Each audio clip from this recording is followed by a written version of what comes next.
Assalamualaikum sahabat AW Kertapati, kita kembali di Opini AW Kertapati Channel. Coba Anda perhatikan, Anda simak baik-baik audio berikut ini. Ada aktor di belakang layar kayaknya. Kira-kira siapa itu yang mau pecah belah itu loh? Wallahu a'lam ya. Tetapi memang prediksi terpecah belahnya umat Islam itu memang dari Rasulullah, dan itu sebuah keniscayaan yang tidak bisa diganggu gugat oleh pihak manapun memang. Masya Allah. Tetapi untuk fakta saat ini ya, yang ramai ini kan orang Syiah sama Wahabi sedang bersatu untuk memusuhi para habaib itu. Itu sekarang mereka bersatu gitu, antara liberal, Wahabi, Syiah, meskipun tidak semua gitu ya. Mereka sedang bersatu untuk memusuhi para habaib menggunakan boneka orang NU. Siapapun kalian, dari ormas apapun, dari individu siapapun itu, yang siap berani tabayun kepada Maulana Habib Lutfi bin Ali bin Yahya dan bisa membuktikan tentang merubah makam, tentang pemalsuan makam dan lain sebagainya, kalian yang berani itu dan bisa membuktikan, saya akan hadiahi mobil saya 1 unit. 1 unit mobil, ya. Dan kalian saya fasilitasi semua. Siapapun ya, siapapun tantangan ini. Tantangan ini buat siapapun. Konten-konten yang terus diproduksi oleh klan Ba'alawi dengan menyuruh para muhibinnya, salah satunya adalah seorang WIP gratisan. Ini memang sangat provokatif, dan itu sudah menyangkut kepada ujaran kebencian. Karena apa? Beberapa tokoh-tokoh yang menyuarakan tentang palsunya nasab klan Ba'alawi ini dituduh atau difitnah sebagai seorang Syiah, sebagai seorang liberalis, sebagai Wahabi, tanpa bisa membuktikan secara jejak digital atau bukti-bukti lain yang mendukung bahwa tokoh-tokoh yang saya maksud adalah Kiai Haji Maduddin, Gus Fuad Pleret, Gus Abbas Buntut Cirebon, kemudian Tubagus Mogi, Gus Fakih, Dr. Manakem Ali, Kiai Haji Nuruya, Dr. Sugeng Sugiyarto, dan yang lainnya. Si WIP gratisan ini tidak bisa menunjukkan bukti jejak digital tokoh-tokoh yang saya sebut tadi. Ini hanyalah penyerangan-penyerangan, framing, menyerang secara pribadi.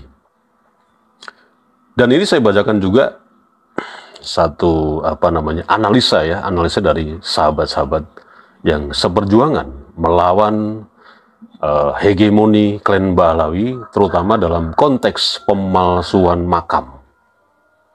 Sebelum saya bacakan bagaimana analisanya, tentu saja Anda sudah melihat juga beberapa konten-konten video yang tersebar di berbagai platform media sosial yang menyatakan ketika disinggung soal makam-makam palsu, sejarah dibelokkan, yang menjurus kepada Habib Lutfi, para muhibinnya selalu saja punya argumentasi, silahkan saja Anda bertabayun kepada Habib Lutfi. Silahkan bertabayun, datangi beliau. Bahkan akan saya kasih hadiah 1 unit mobil. Meskipun tidak disebutkan itu mobil apa, merek apa, tahun berapa, spesifikasinya seperti apa, dia hanya menyebutkan 1 unit mobil. Kemudian kalau ditanya balik atau dijawab balik, urgensinya apa tabayun kepada Habib Lutfi? Keraton Ngayogyakarta aja yang sudah jelas-jelas punya data real, silsilah babat Keraton Ngayogyakarta mengenai KRT Sumodiningrat tidak pernah bertabayun kepada Habib Lutfi. Loh, Anda sebagai muhibinnya, sebagai kroconya, dengan lantang, dengan kesombongan Anda mau ngasih hadiah 1 unit mobil. Mbok ya, kalau sombong itu terukur gitu loh, terarah. Jangan hanya flexing. Karena flexing itu juga tidak ada gunanya. Flexing itu harus dimusnahkan dari bumi yang sudah mulai terus berubah dan berubah. Kalau flexing dibiarkan, pertanyaannya, kalau Anda modar, mati, apakah Anda juga akan minta para pelayat ikut masuk dalam lubang kuburan Anda? Oke, saya bacakan analisa sahabat saya, seorang ustadz, mengenai temuan-temuan makam-makam yang palsu, tapi ini di daerah Bali gitu. Aneh kan? Saya tidak menyinggung soal nasab, itu urusan lain. Tapi kengawuran, kegoblokan, kepekoan soal sejarah Indonesia yang dinisbatkan kepada perjuangan para habaib dan pemalsuan makam-makam oleh oknum Ba'alwi itu nggak bisa kita nafikan terjadi di berbagai daerah. Yang cukup menghebohkan kemarin kasus Habib Lutfi menghabibkan Sumodiningrat, pahlawan Mataram Islam, padahal murni berdarah Jawa. Semalam saya iseng-iseng buka-buka lemari lama saya, ternyata nemu buku Wali Pitu. Buku itu saya beli sekitar 7 tahun yang lalu, dan saya ikut destinasi ziarah Wali Pitu di Bali. Nah, buku ini ditulis oleh Habib Thoyib Zain Arifin Assegaf, pelopor dan penemu makam-makam itu. Yang cukup mengagetkan itu ternyata makam-makam Habib-Habib di Bali itu baru ditemukan sekitar tahun abad ke-20. Itu pun lewat metode kasaf, mimpi, bisikan goib atau ronsen kuburan. Menurut pengakuannya atau masyarakat yang ada di Bali, sebenarnya tidak tahu menahu kalau di sana itu ada kuburan. Ya nggak ada kuburan lah. Alias lahan kosong atau ada nama kuburan yang nggak teridentifikasi namanya siapa. Tapi lagi-lagi karena bisikan goib, ronsen kuburan, dinamailah makam-makam itu. Dan tidak lupa sebagai bumbu manis dibuatlah karomah-karomahnya atau cerita-cerita yang sakral gitu loh. Nah singkatnya, si Zain Assegaf ini selama bertahun-tahun dia sudah menemukan 6 makam. Namun dalam mimpinya ada 7 wali, itu bukan 6 wali. Ada 7 wali, bukan 6 wali. Dia mendapat ilham lagi kalau makamnya itu belum terwujud alias belum orangnya itu belum meninggal maksudnya. Nah, kemudian tahun 90-an akhir meninggallah seorang tokoh Habib Ali meninggalnya tokoh Habib Ali Bafakih dan dijadikan kalau dia itu adalah wali ke-7. Ya, lengkap sudah sebutan Wali Pitu itu. Sama aja kayak di daerah saya. Ada orang nemu batako kuno, bekas perkampungan kuno. Kemudian didatanglah seorang yang pinter, dimasukkan jin ke mediator untuk diwawancarainya. Akhirnya orang-orang yang kerasukan itu cerita kalau dulu tempat tempat ini begini begitu dan seterusnya. Ada makam si Habib A, terus ada lagi datang orang pinter diwawancarai jin, kemudian Habib B, kemudian muncul lagi Habib C dan lain sebagainya di samping-samping makam tersebut. Saksi mata peristiwa itu banyak kok. Saya kenal mulai dari yang ikut ngaji, saya kenal dari mulai yang ikut gali batakonya atau ahli di bidang sejarah. Kebetulan itu daerah dekat saya di sana. Kemungkinan besar proyek pengadaan makam-makam palsu khususnya di Bali itu untuk menandingi kekeramatan Wali Songo di Jawa. Ini sebagai catatan. Sudah saya cek di berbagai sumber, makam-makam Habib Wali Pitu nggak ada di buku-buku sejarah di Bali. Ini tapi mereka selalu saja ketika disodorkan makalah atau materi mengenai makam palsu, sejarah yang dibelokkan, jawabannya selalu ngelantur. Dan mereka berjamaah onani ketika sukses menenggelamkan ide-ide atau argumentasi kita. Jadi sebetulnya mereka itu yang mencari kepuasan ketika bisa menyerang dengan argumentasi yang ngaco ngawur, tapi bisa memframing mereka onani bersama. Itulah klan Balawi yang betul-betul hanya mengedepankan selangkangan. Ada aktor di belakang layar kayaknya. Kira-kira siapa itu yang mau pecah belah itu loh? Wallahu a'lam ya. Tetapi memang prediksi terpecah belahnya umat Islam itu memang dari Rasulullah, dan itu sebuah keniscayaan yang tidak bisa diganggu gugat oleh pihak manapun memang. Tetapi untuk fakta saat ini ya, yang ramai ini kan orang Syiah sama Wahabi sedang bersatu untuk memusuhi para habaib. Itu sekarang mereka bersatu ya, antara liberal, Wahabi, Syiah, meskipun tidak semua gitu ya. Mereka sedang bersatu untuk memusuhi para habaib menggunakan boneka orang NU. Nah, orang NU-nya ini tidak tahu kalau mereka sedang dijadiin boneka sebenarnya. Mereka bersatu dalam satu barisan menyerang dari kalangan para habaib Bani Alawi. Karena para habaib ini yang saat ini benar-benar menyampaikan dan menyebarkan Ahlus Sunnah wal Jamaah di bumi pertiwi ini, di tanah Indonesia. Masya Allah. Sehingga musuh kita sekarang itu semakin merapat barisan ya. Semakin merapat. Itu tadi ini ada videonya, nanti saya tampilkan, insya Allah. Tapi dari narasi yang dibangun oleh para muhibin klan Ba'alawi ini, Anda tentu saja hafal suara siapa. Nah, saya tidak akan mengcounter dalam sudut pandang keilmuan mengenai nasab, keilmuan mengenai syariat Islam, keilmuan mengenai fikih dalam Islam itu sendiri, keilmuan mengenai dalil yang itu memang mereka klaim merekalah yang menguasai ilmu tersebut.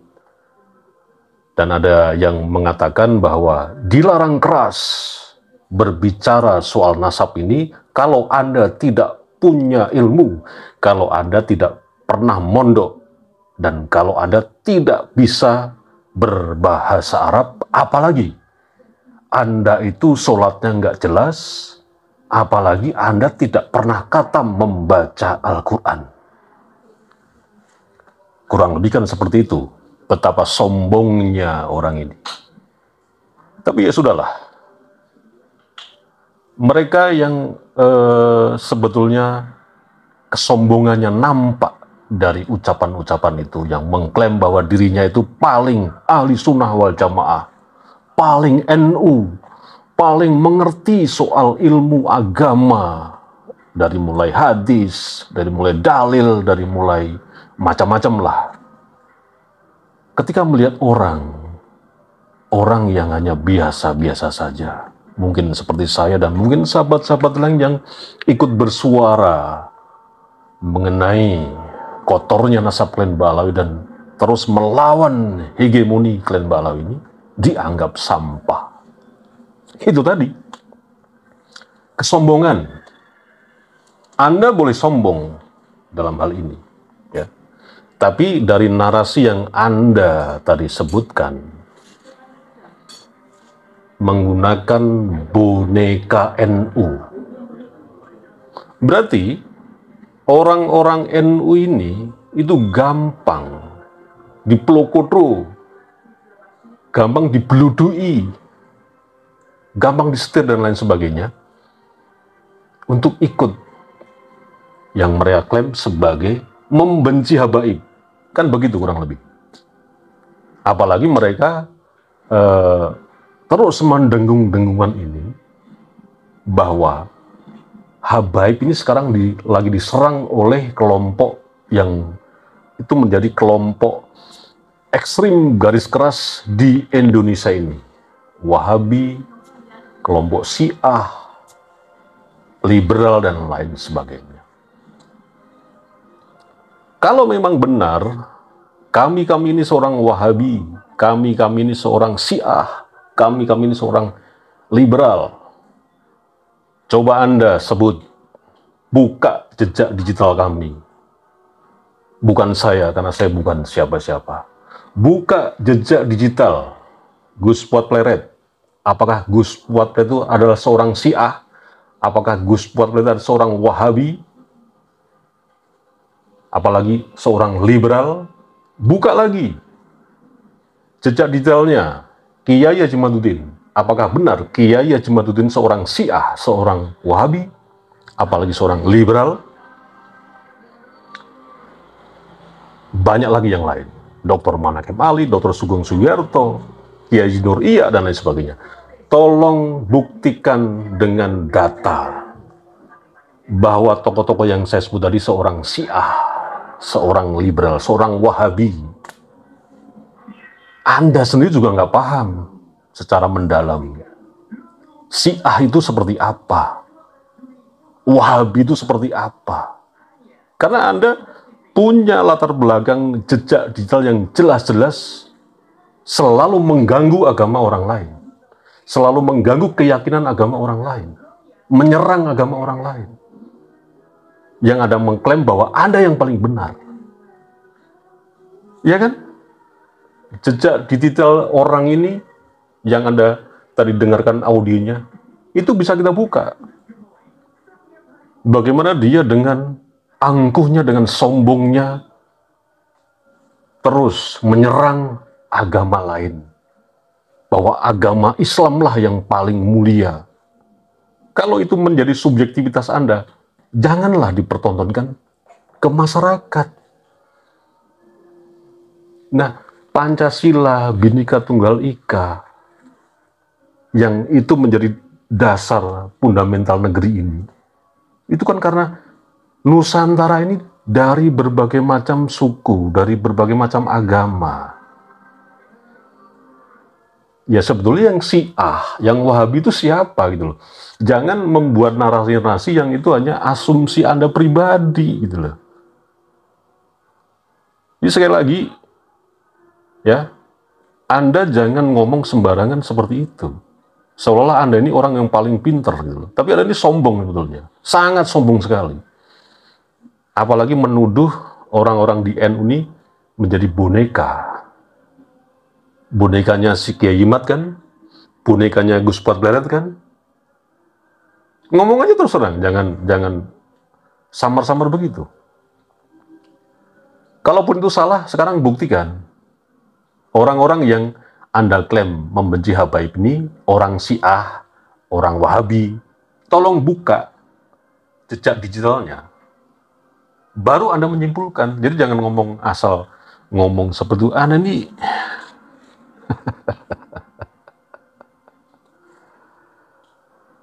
sahabat-sahabat semua, Anda pasti tahu kan dengan Bapak Edi, hostnya di channelnya Dr. Manakem Ali, tahu kan?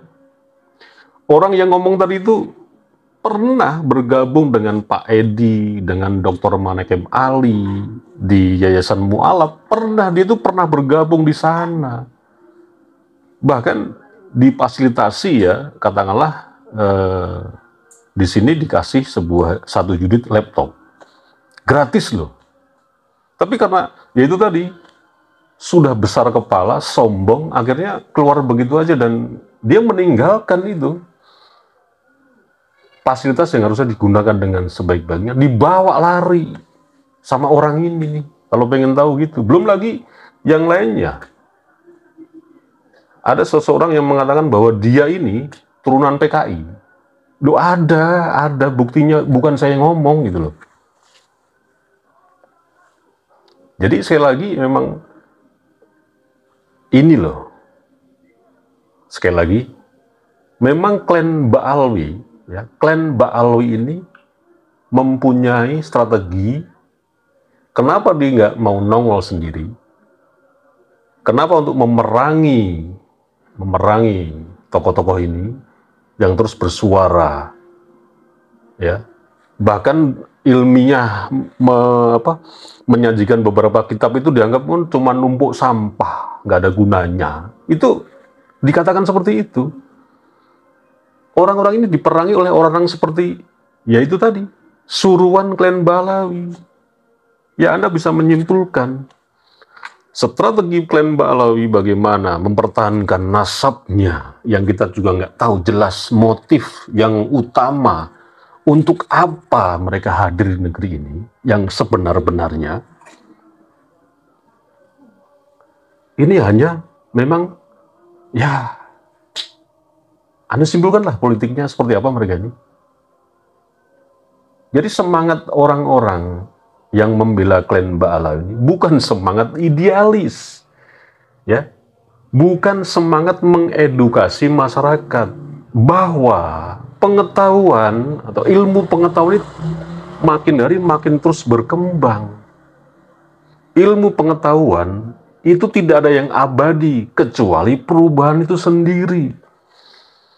Tapi mereka memang tidak paham sampai kepada takaran itu. Karena apa?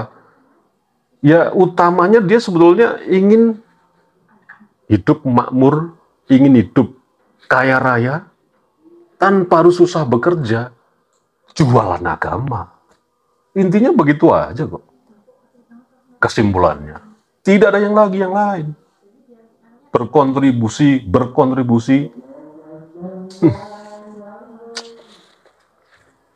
Wassalamualaikum warahmatullahi wabarakatuh.